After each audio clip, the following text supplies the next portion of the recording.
जय श्री हरि। भगवान आनंद कंद मुरली मनोहर ने कहा, हे युधिष्ठिर, अब मैं आपके सामने सर्वश्रेष्ठ पोख कृष्ण एकादशी की कथा कहता हूँ, जिसके श्रवण मात्र से जन्म जन्मांतर के पाप नष्ट होकर अक्षय सुखों की प्राप्ति हो जाती है। हे राजन, इसका नाम सफला है और इसमें नारियल, अनार, सुपारी, लौंग और बेर आदि उत्तम फलों से भगवान विष्णु की पूजा की जाती है। हे राजन, और सब एकादशियों का विधान एक समान है तथा इनमें किसी प्रकार का भेदभाव नहीं है। चंपावती नामक अत्यंत मनोहर नगरी में एक महिष्मत नाम का राजा राज्य किया करता था। यद्यपि उसके घर 4 लड़के थे, परंतु उनमें सबसे बड़ा लुम्पक नामक लड़का बड़ा पापी और व्यभिचारी था। हे राजन, उसका काम खेलना, पर स्त्रियों से व्यभिचार करना, वेश्याओं के साथ रहना, मद्य का सेवन करना, चोरी करना, असत्य बोलना, हिंसा करना और देव, ब्राह्मण, संत तथा गुरुजनों की निंदा करना था। अपने पुत्र का इस प्रकार दुराचरण देखकर दुखित होते हुए राजा ने उसे अपने राज्य से निकाल दिया।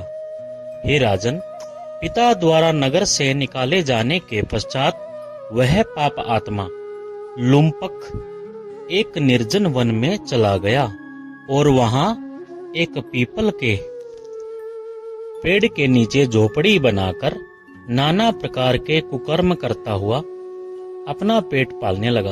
हे राजन, जब पोख कृष्ण सफला एकादशी का उत्तम दिन आया तो दशम की रात्रि को इतनी अधिक ठंड पड़ी कि उस रात्रि को पल भर भी न सो सका। हे धर्मराज, उसी पापी को उस दिन कोई शिकार ना मिला तथा वह भूखा प्यासा उस पीपल के पेड़ के नीचे पड़ा रहा और मुर्दे की तरह अचेत हो गया। हे राजन, इसके बाद सूर्योदय होने पर भी उसे चैन नहीं आया, किंतु सफला एकादशी को दोपहर के समय उसे कुछ होश हुआ तो यह भूख प्यास से अत्यंत व्याकुल होकर धीरे धीरे गिरता पड़ता भोजन की खोज में चला, किंतु अत्यंत शक्तिहीन होने के कारण वह किसी जीव की हिंसा न कर सका। जब उसे कुछ जमीन पर पड़े फलों को इकट्ठा किया और भोजन के निमित्त सरकता हुआ उसने उसी पीपल के पेड़ के नीचे ले आया।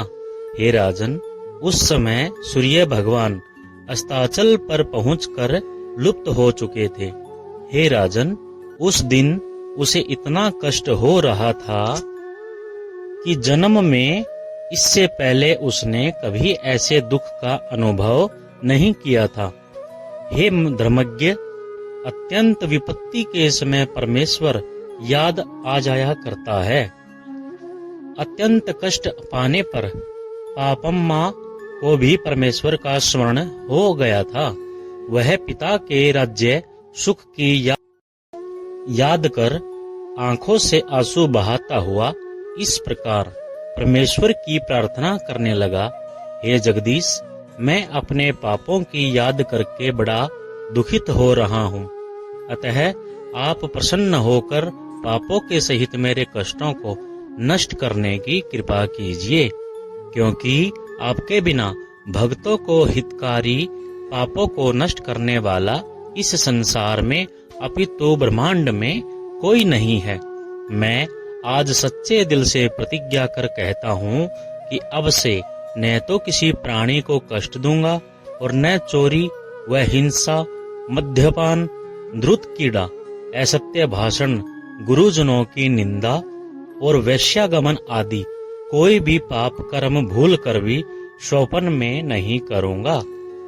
मेरे समस्त अपराधों को क्षमा कीजिए। हे धर्मराज, इस प्रकार वह लुम्पक तमाम रात्रि भर बिना कुछ खाए पिए दिल से ईश्वर की प्रार्थना करता रहा।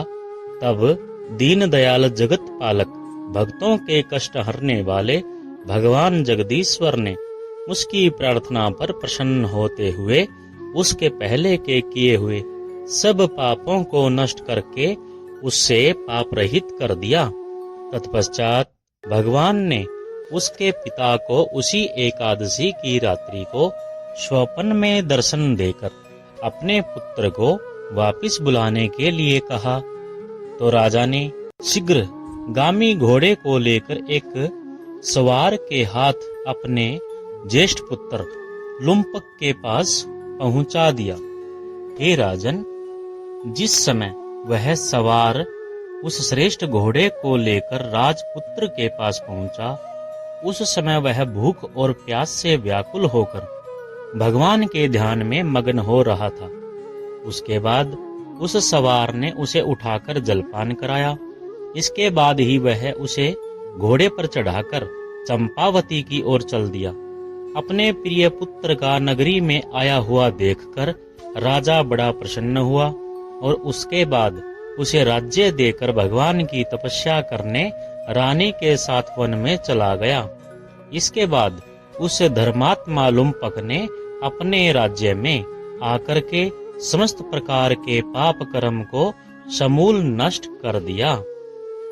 इस प्रकार बहुत दिन धर्म पूर्वक सुख से राज्य करके एक दिन वह महात्मा अपने पुत्र को गद्दी पर बिठाकर परमेश्वर का भजन करने के लिए वन में चला गया और कुछ दिन तपस्या करने से वह परम पद को प्राप्त हुआ।